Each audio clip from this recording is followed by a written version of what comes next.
이제 제가 우리 같이 보니 말씀 가지고 저는 올 한해 원로 목사님 설교 외에 저는 승리라고 하는 그 주제로 오늘이 30번째 설교를 하게 되는데요. 우리가 어떻게 하면 인생을 승리할 수 있을까? 소망이 있으면 승리하게 된다. 그래서 오늘은 소망입니다. 소망. 그래서 꿈이 없는 백성과 개인은 망한다. 그렇게 성경 잠언서에 말하고 있는데요. 사실 우리가 오늘을 살든 내일을 살든 그 비전이라고 하는 꿈이 없으면 살 맛이 없어요.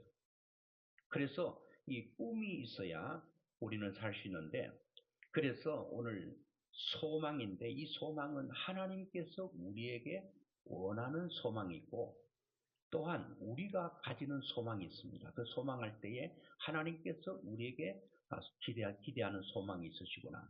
또 우리가 또 하나님 앞에 이런 소망이 있구나. 그러니까 하나님의 소망과 여러분과 저의 그 개인적 소망을 함께 말씀을 드리려고 합니다. 우리가 이제 성탄절 하면 대림절이라고 하는 말을 씁니다. 기독교에서는. 그럼 대림절이라고 하는 건 뭔가? 대림절은 성탄절 4주 전부터 4주간 그 기간을 대림절이라고 합니다. 그래서 이제 돌아오는 목요일 날이 성탄절이니까 오늘이 마지막 네 번째 주일이라고 하는 거죠. 그러면은 그 11월 30일이 첫 번째 대림절 첫 주간, 그 다음에 12월 7일이 대림절 두 번째 주간, 14일이 대림절 셋째 주간, 오늘이 21일이니까 대림절 넷째 마지막 주간이라고 하는데, 이건 대림이라고 하는 대림절이 뭔가? 바로 예수 그리스도 오 기다리는 주간이다. 그게 대림절이거든요. 대림절이라기도 하고 대강절이라고 하는데, 이거 기독교에서 많이 쓰는 용어예요. 그래서 혹시라도 여러분들께서 대림절이 뭘까? 또 대강절이 뭘까? 그거를 또 궁금해 하시는 분들이 계실 것 같아서 제가 설명을 드렸는데, 대림절은 예수 그리스도 오심을 기다리는 그 기간이다. 근데 예수님께서 이미 오셨어요. 2000년 전에 이미 오셨기 때문에 그럼 대림절이 필요 없는가? 그렇지 않다는 거죠. 여러분, 예수님이 이 땅에 우리가 대림절로 기다리고 있다가 예수님께서 성탄을 지금 드리는 성탄 대림절은 뭐냐? 그거는 예수님이 오심을 기다리는 것이 아니라 그 날을 기념하고 그 날을 축하하는 거예요. 여러분, 애가 태어나서 살면은 사는 날 동안 매년 뭐합니까? 생일잔치 하잖아요. 아이고, 태어났어. 고맙다.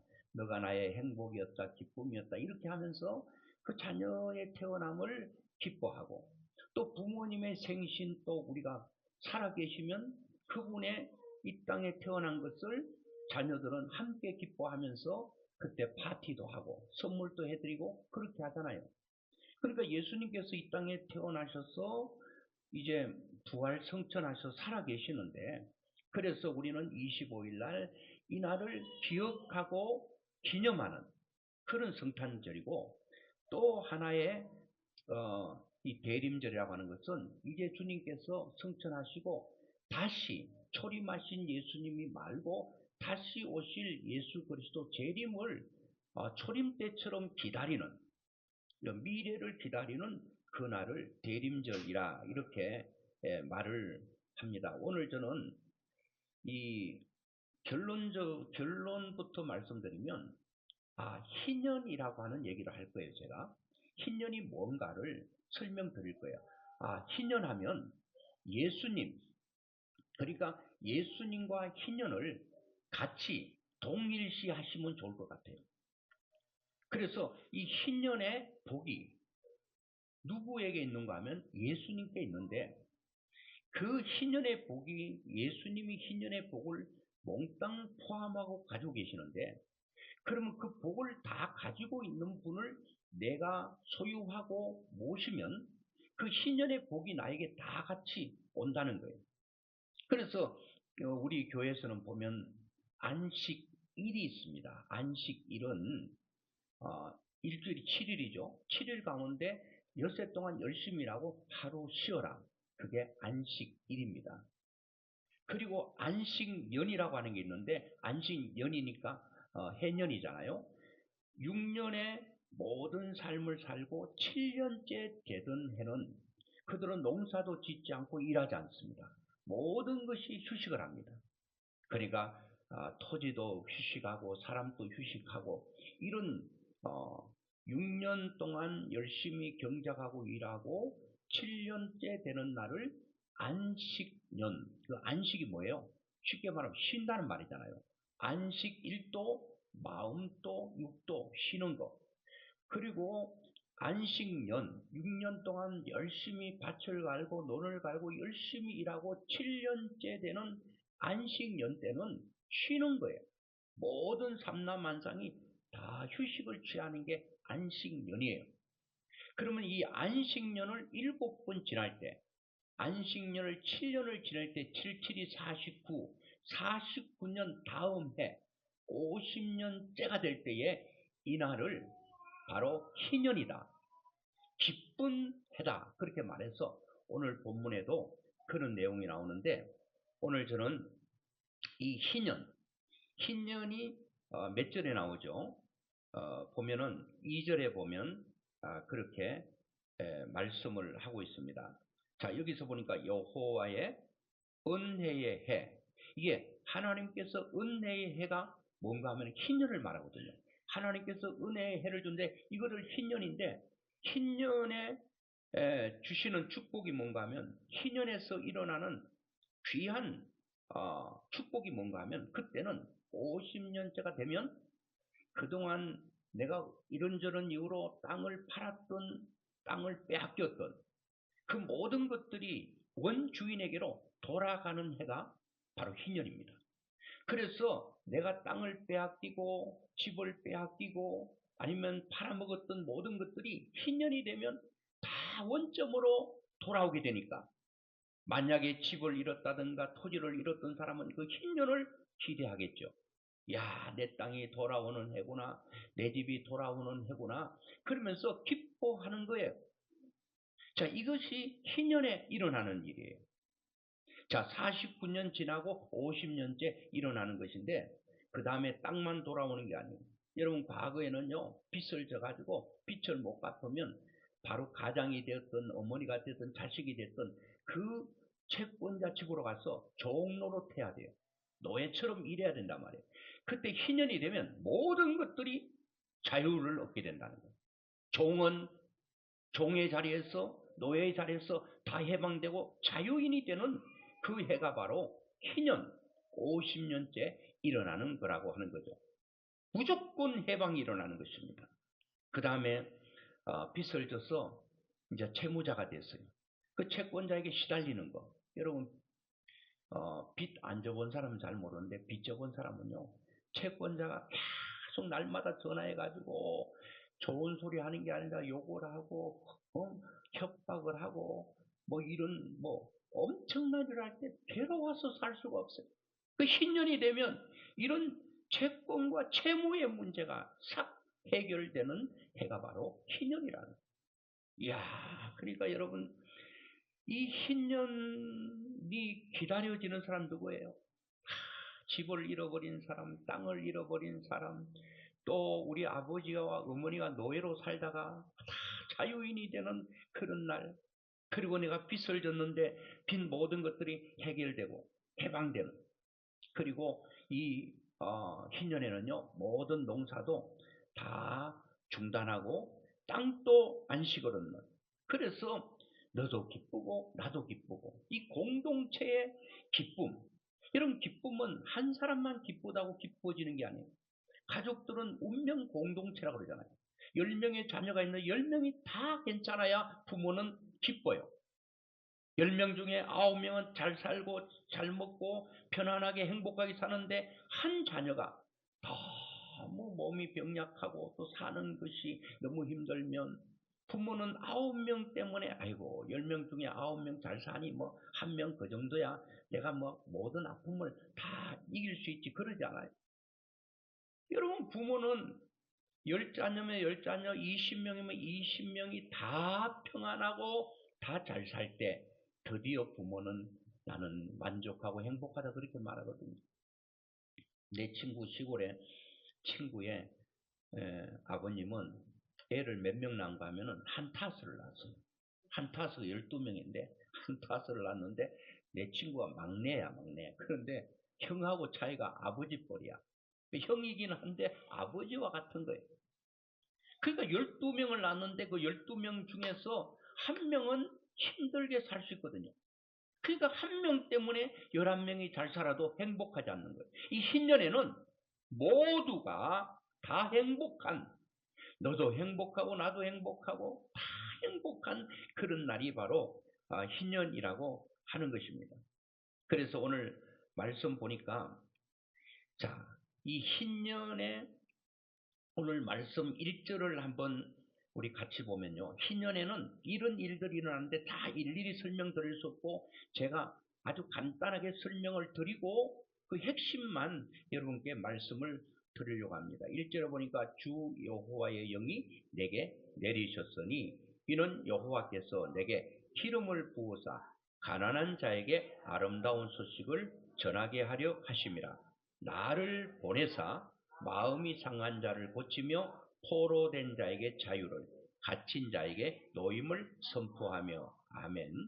자, 여기서 보니까 주 여호와의 영, 하나님의 영, 지금 성령이라고 하는 하나님의 영이 성령 하나님이신데요. 그 영이 내게 내리셨고 여호와께서 내게 기름을 부었다. 구약에는 세 사람에게 기름을 부어서 직임을 세웠거든요. 왕에게. 이 왕에게 왕권을 위임하면서 기름을 부어서, 그리고 제사장에게 기름을 부어서 제사장 일을 하게 하고, 그리고 선지자에게 기름을 부어서 하나님의 복음을 전하게 했는데, 자, 하나님의 영이 내게 내리셨고 여호와께서 내게 기름을 부었는데, 그리고 그분이 나를 보내사, 이 나를 보낸다는 것은 이사야서의 이사야를 보낸다는 말이 아니고 메시아를 보낸다. 그 메시아가 바로 예수 그리스도를 지칭하는데, 이 예수님께서 이사야가 예언한 그 말씀과 그 인터벌 간격은요 700년 전에 예언을 한 거예요. 그 700년 내지 730년 전에 예언을 하고 누가복음 4장 18절을 19절을 똑같이 예수님은 구약 이사야 오늘 본 이 말씀을 가지고 똑같이 얘기하는 거예요. 마음이 상한 자를 고치고. 자, 이거는 730년 전에 예언된 게 그 메시아가 온다. 그리고 730년 후에 그 메시아 대신 예수 그리스도가 실제로 이 땅에 오셔서 마음이 상한 자를 고치고 포로된 자에게 자유를. 여러분, 여기서 포로라고 하는 것은 사람 포로는 참 힘든 거죠. 이 포로에게 자유를, 눌린 자에게 노임을 주는 해방의 축복은 누구에게나 있어야 되는 거죠. 여기서 보니까 마음이 상한 자를 고치며 했는데 어떤 교회에 이 타이핑을 치면서 마음이 상한 자를 고치며 이렇게 해야 되는데 마음하고 띄우고 이상한을 붙였어요. 그래서 마음 이상한 자를 고치시며 그렇게 띄워놨어요. 이렇게. 근데 하나님은 마음이 상한 자만 고치는 게 아니라 마음이 이상한 사람도 고치는 거예요. 주님께서 오시면 마음이 참 이상해. 그런 사람도 다 고치는 거예요. 그리고 마음이 상한다도 고치는 거예요. 여러분 죄로 말미암아 포로가 되었어. 여러분 죄인들은 여러분 누가 쫓아오지 않더라도 마음에 이 불안과 어떤 이 묶임이 있거든요. 이거는 뭐 풀어줄 수가 없어요. 바로 이 730년 전에 이사야를 통해 예언했던 그분이 오면 다 하겠다는 거예요. 죄에서 자유를 주고 눌린 자를 또 놓이게 되고 이런 놀라운 축복을 주신다는 거예요. 오늘 여러분 묶여 있는 자, 갇혀 있는 자 뭐를 갈망하겠습니까? 자유입니다. 여러분 감옥에 있는 사람 일도 별로 안 시키고 때가 되면 밥을 다 넣어주는데 빨리 나오고 싶어 하잖아요. 왜요? 거기 갇혀있기 때문에. 자유가 없기 때문에. 그러니까 빨리 거기서 탈출하고 싶은 거예요. 자, 일일이 설명을 들을 수 없고, 야, 이런 자유, 완전한 자유, 이 흰년의 축복을 받지 않아도 될 사람은 아무도 없습니다. 이 흰년의 축복을 모두가 갈망하고 받아야 되는데 누구나 받을 수 있는 게 아니에요. 자, 2절에 보니까 여호와의 은혜의 해와, 이 은혜의 해가 뭐라고 그랬습니까? 흰년을 말하고 횟수로는 50년째 되는 날을 말하는 거예요. 자, 우리 하나님의 보복의 날을 선포하며 모든 슬픈 자를 위로하되 흰년에 다 일어난다는 거예요. 자, 그러면서 3절 또한 보겠습니다. 그 죄를 대신하며 기쁨의 기름으로 그 슬픔을 대신하며 기쁨의 옷으로 그 근심을 대신하시고, 이렇게 말씀을 하고 있습니다. 여러분, 여기요, 그 죄를 대신한다. 여러분, 이스라엘 백성들은요, 극도로 마음이 상하고 힘들고 어려우면요, 죄를 뒤집어씁니다.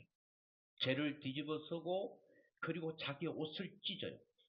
내가 죄를 뒤집어쓰고 옷을 찢는 행위를 통하여 내가 죽을 만큼 힘들고 고통스럽고 어려운 것을, 이런 것을 통해서 보여주는 거예요. 어떤 사람이, 이스라엘 백성들이 그냥 죄를 뒤집어 쓰면서 자기의 옷을 찢으면서 몸부림치고 있다면 이 사람의 고통이 어느 정도라고 하는 것을 다 인지할 수 있다는 거예요. 그게 바로 죄를 쓴다는 거예요. 자, 하나님께서 이를 죄를 뒤집어 쓸 만큼, 옷을 찢을 만큼 고통과 아픔에 있는 사람들에게 뭐를 준다는 거예요? 기쁨을 준다는 거예요. 즐거움을 준다는 거예요. 희열을 준다는 거예요. 즐거움을 준다는 거예요. 여러분, 이것이 믿어진다면, 아이고, 그런 거 있으면 나에게도 좀 주세요. 그럴 거예요. 그런데 이렇게 말씀하고 해도 아이고, 그게 뭐 있을 수 있는가? 여러분, 그래요. 성경은 하나도 말한 것이 이루어지지 않았던 게 없어요. 그렇기 때문에 이미 이루어진 것을 통해서 앞으로 이루어질 것을, 미리 이루어진 것을 통해서 이루어질 것을 우리가 확신하는 것은 다 이루어지기 때문에, 이것도 다 이루어졌기 때문에, 이 하나님께서 기쁨의 찬송의 옷을 입혀주시고 죄 대신에 화관, 그 기쁨의 관을 씌워주신다. 여러분, 인생이 얼마나 이 즐거움에 목말라합니까? 내 인생 좀 즐거웠으면 좋겠다. 내 인생 좀 행복했으면 좋겠다. 그런데 여기 가도 진정한 행복과 진정한 즐거움이 없고 그 길에 끊임없이 목말라는 거예요. 오늘 흰년이 되면 모든 사람들이 이 주체할 수 없는 외적인 것으로부터 기쁨이 들어오는 게 아니라 내 속에서 기쁨이 막 생성되고 흘러 넘친다는 거예요. 왜? 흰년 대신 그분이 우리 속에 오면 그분이 흰년의 모든 조건들을 다 가지고 있기 때문에 된다는 거예요. 그래서 제가 한 번 더 말씀드리면, 자, 흰년은 예수 그리스도라고 그랬어요. 예수 그리스도가 이 흰년의 모든 걸 다 가지고 있어요. 그리고 그분을 나에게 모시기만 하면 그분이 내 속에서 흰년에 되어지는 모든 것들이 일어난단 말이에요. 진짜 그럴까? 여러분들이 지금 또 이 흰년 대신 예수님을 영접한 사람들 동일하게 말하는 게, 내가 야, 예수 믿는 것 뿐인데, 그분을 나의 주인으로 받아들인 것 뿐인데 세상이 달라지더라. 어제 봤던 그 나무요, 그 바람에 흔들리는 나뭇가지요, 꽃도 산도 모든 나무도 다 똑같은데 다 다르게 보이는 거예요. 다 예쁘게 보이는 거예요. 어제는 그렇게 남편이 별로 이쁘게 안 보이는데, 야, 흰년이 내 속에 온 후부터 다 눈이 변해. 다 이뻐 이뻐. 너무 잘생겼어.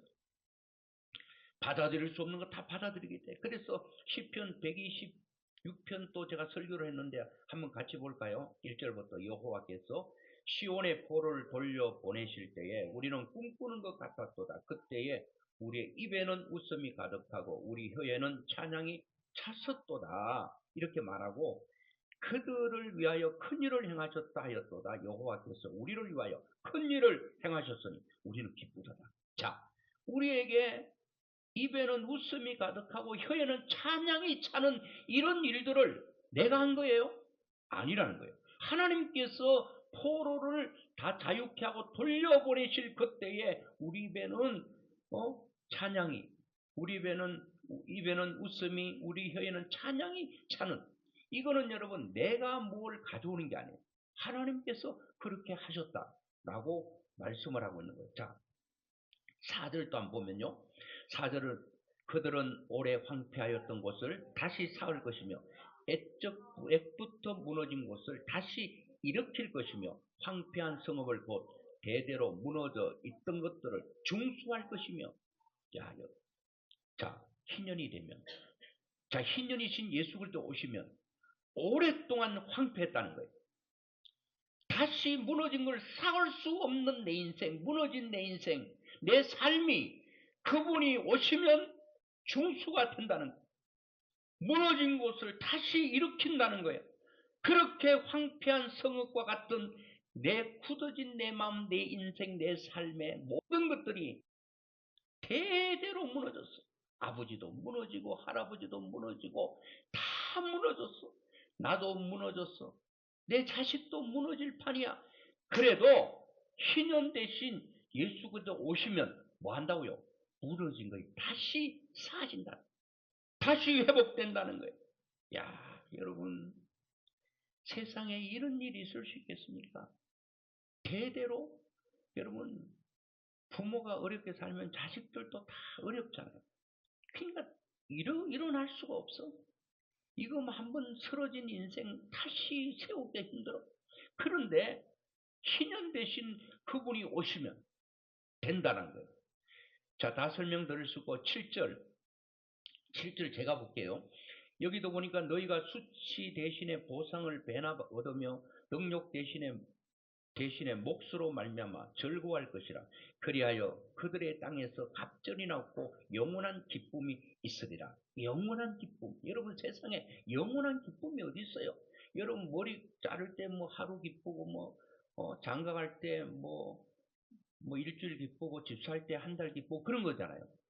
날마다 집 살 수도 없고 날마다 장가 갈 수도 없고 날마다 머리 자를 수도 없잖아요. 그런데 여기는 영원한 기쁨이 있다는 거예요. 영원한 기쁨. 이거는 흰년의 그 자체, 제가 말씀드리면 흰년은 49년에서 50년째가 흰년인데 그 1년 동안 일어나는 그 기간의 1년이 아니라 이 흰년은 1년이 아니고 그 흰년 대신 주님이 우리 속에 오시면 1년이고 10년이고 이 땅 사는 그날까지, 아니 이 땅 넘어 천국에서는 완전한 흰년이 이루어지고 이 땅에서는 죄가 있기 때문에 완전한 희년이 이루어지잖아요. 죄가 싹 사라져야 완전한 안식과 완전한 즐거움과 완전한 모든 것이 있게 되는데, 그런데 이 영원한 기쁨이 있게 된다. 자, 그리고 10절에 보니까 내가 여호와로 말미암아 크게 기뻐하면 내 영혼이 나의 하나님으로 말미암아 즐거워하리니 이는 그가 구원의 옷을 내게 입히시며. 여호와로 말미암아. 여러분, 내가 뭘 돈을 많이 벌고 건강해서가 아니고 그 나에게 기쁨의 원천이 바로 여호와로 말미암아, 그렇게 말하거든요. 자, 하박국이라고 하는 선지자가 있었는데 그 사람도 마찬가지야. 같이 한번 보도록 하겠습니다. 하박국 3장 16절부터 19절까지. 이분 또 여호와로 인하여 기뻐한 사람인데 같이 보겠습니다. 내가 들었으므로 내 창자가 흔들렸고 그 목소리로 말미암아 내 입술이 떨렸도다. 무리가 우리를 치러 올라오는 환난 날을 내가 기다림으로 숙이는 것이 내 뼈에 들어왔으며 내 몸은 내 처소에서 떨리는구나. 비록 무화과나무가 무성하지 못하며 포도나무에 열매가 없으며 감람나무에 소출이 없으며 밭에 먹을 것이 없으며 우리의 양이 없으며 외양간에 소가 없을지라도 나는 여호와로 말미암아 즐거워하며 나의 구원의 하나님으로 말미암아 기뻐하리로다. 주 여호와는 나의 힘이시라. 여기까지. 자, 보니까 있어야 될 거, 무화과 나무에는 무화과가 있어야 되고 그리고 포도나무에 열매가 있어야 되고 감람나무에 소출이 있어야 되고 밭에 먹을 것이어야 되고 우리에는 양이 있어야 돼요. 그리고 외양간에 소가 있어야 되는데 있어야 될 것이 다 없어. 하나도 없어. 그런데 들리는 소식은 이들을 치러 들어오는 그런 적들의 소식이 들리니까 뼈가 막 흔들리고 뼈가 섞는 그런 섞이는 그런 일들이 일어나도 뭐로 인하여? 주 여호와로 인하여 내가 즐거워하며. 진짜 여러분, 하나님이면 그렇게 될 수 있는가? 하나님을 내 마음속에 영접하면 그렇게 될 수 있는가? 이 하박국 선지자라든지 모든 사람들이 그렇게 말씀을 하고 있는 것입니다. 11절 마지막 절 보면 이렇게 말합니다. 땅이 삭을 내며 동산이 거기 뿌린 것을 움돋게 함같이 주 여호와께서 공의와 찬송을 모든 나라 앞에 솟아나게 하시리라. 솟아나게 한대요. 샘이, 기쁨이, 즐거움이, 희락이 내 속에서 솟아나게 한다는 거예요. 외부로부터 들어오는 것이 아니라, 여러분 모든 것들은 외부로부터 들어오잖아요. 집산게 외부로부터 기쁨이 들어오죠. 자녀가 자란다는 것도 기쁨이 외부로부터 들어와요. 그게 아니라 내 속에서 샘이 솟아나듯이 내 속에서 기쁨과 즐거움과 행복이 솟아난다 라고 말씀하고 있는 것입니다. 제가 말씀을 맺으면서 하나의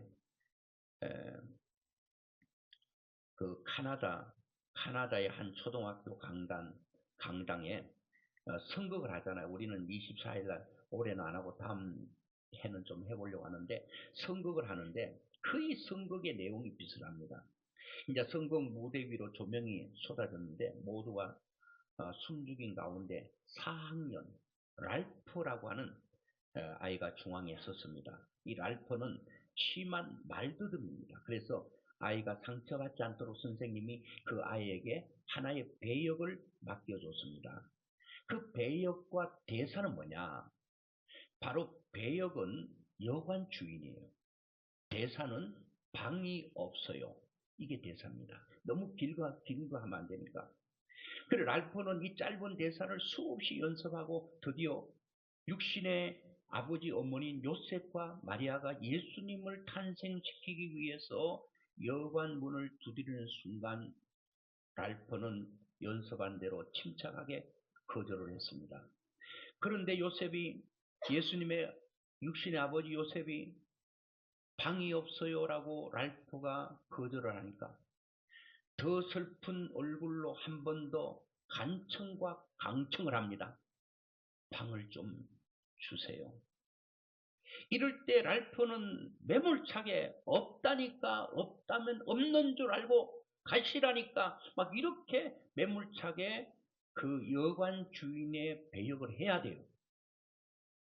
그런데요, 요셉이 슬픈 얼굴로 한 번 더 방 좀 주세요 이렇게 말하니까 랄프의 표정이 얼그러지더니 일그러지기 시작했습니다. 대본에 따르면 매몰차게 쫓아내야 되잖아요. 그런데 이 랄프의 입술이 파르르 뚫렸습니다.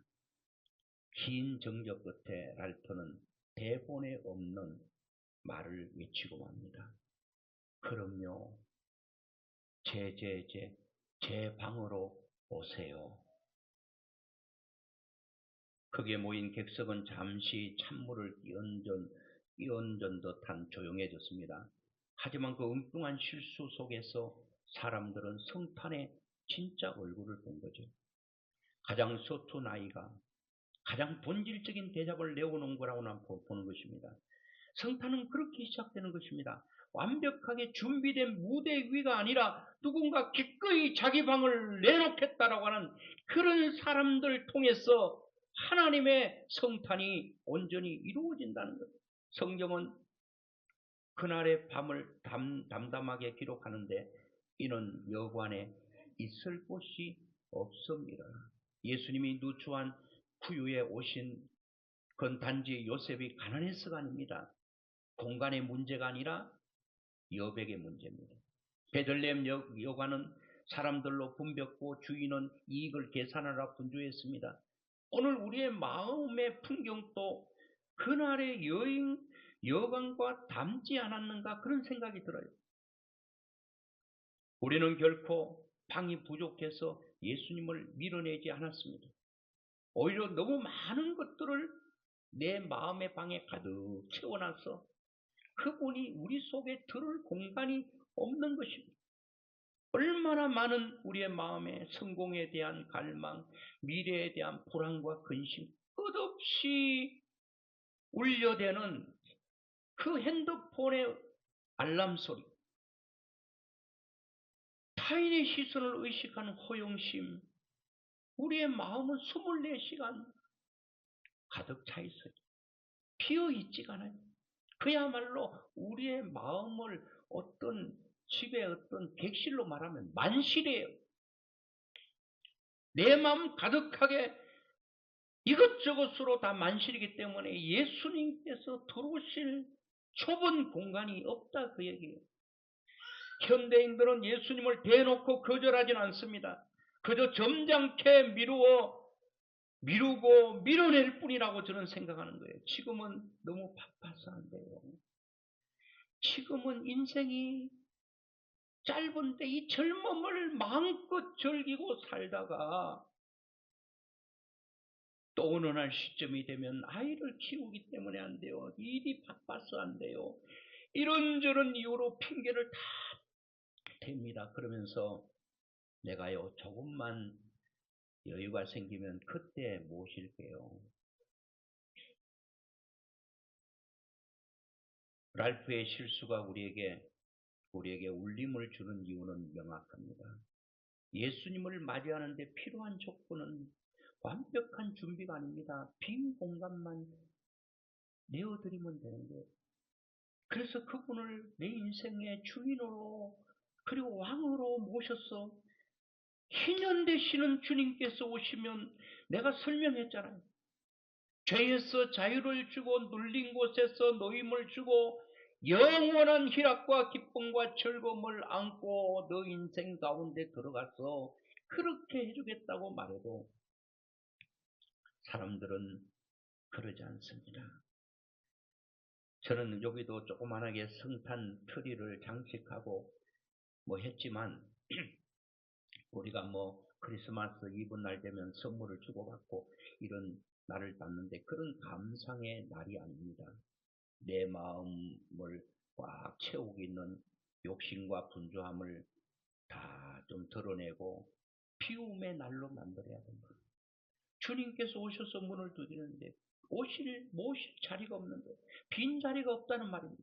그래서 성탄은 제가 볼 때 우리의 가득 차 있는 마음을 좀 비우고 그 빈자리를 만들어 놓고 그 빈자리에 우리 주님께서 오시도록 결단하는 날이 바로 저는 성탄절이라고 보는 거예요.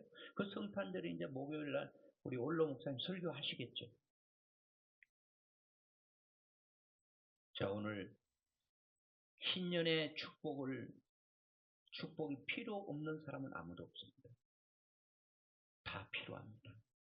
그런데 이 흰년 되시는 예수님을 마음속에 영접하지 않고 거절하는 것 때문에 그 흰년의 축복이 나의 축복이 되지 못할 때가 있다는 거예요. 아마도 저는 유튜브를 통해서 이 설교를 하면 거의 비슷하게 할 것입니다. 그런데 비슷하지 않는 하나가 있다면 저는 바로 이 은혜의 흰년을 예수님과 동일시하는 설교는 다른 사람은 하지 않을 거라고 저는 보는 거예요. 물론 제가 유튜브에 많은 설교들도 있지만 다 들어보지 않았지만 거의 비슷비슷하게 설교를 지금 또 하고 있을 것입니다. 아마 성탄절 그렇게 할 것입니다. 그런데 제가 느끼고 받은 감동은 이 희년 되신 예수 그리스도, 그분이 오면 희년은 1년이지만 1년이 아니라 우리의 삶이 끝나는 그날까지 영원한 천국 가는 그날까지 영원한 기쁨이라고 그랬잖아요. 그 기쁨이 우리 속에 주기 위해서 하나님이 소원을 가지고 있다니까. 이 예수 그리스도를 내가 이 땅에 보내고 슬픔과 고통과 괴로움이 있는 세상과 사람들 가운데 이 예수님을 보내서 너희들이 영접하기를 원한다는 것이 하나님의 소원이라고 하고 소망이라고 한다면 우리는 그 예수 그리스도를 내 영은 갈망하고 있어요. 소원하고 있어요. 그런 축복이 나에게도 있기를 원한다면서 내 마음의 문을 열고 예수님을 영접하기를 원하는 게 우리의 소망이단 말이에요. 우리의 비전이단 말이에요. 이것이 일치될 때에 하나님의 기쁨이 우리를 통해서 드리게 되고 또 예수님 때문에 내가 기뻐하는 이런 놀라운 축복이 일어나게 되는 것입니다. 여러분, 이것은 여러분의 마음을 잠깐 즐겁게 하기 위해서 하는 게 아니에요. 이래서 이 예수님을 여러분 너무 복잡하게 하지 않아도 돼요. 지금 하지 않아도 돼요. 집에 가서 예수님, 이 흰년 되시는 예수님 내 속에 왕으로 오셔서 나를 통치해 주세요. 나의 주인으로 오셔서 내 인생을 인도해 주세요. 그렇게 깊이 진심을 담고 진정으로 하면 반드시 여러분 흰년에 나타나는 그런 축복을 여러분은 체험하게 될 것입니다. 그것을 여러분 체득하셔야 돼요. 체험이 돼야 된다는 거예요. 그리고 난 이후에 다른 사람에게 흰년의 복을, 흰년의 축복을 전달해야 될 사명이 있다는 거예요. 인상은 팍 쓰고 예수 믿을래. 아이고 너처럼 될까봐 나 예수 못 믿겠다.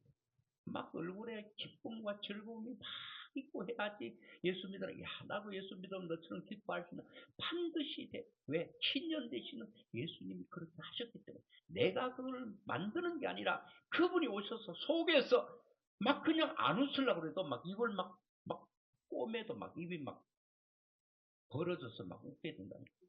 이런 축복이 실제로 여러분 삶 속에 일어나기를 주의 이름으로 축원합니다.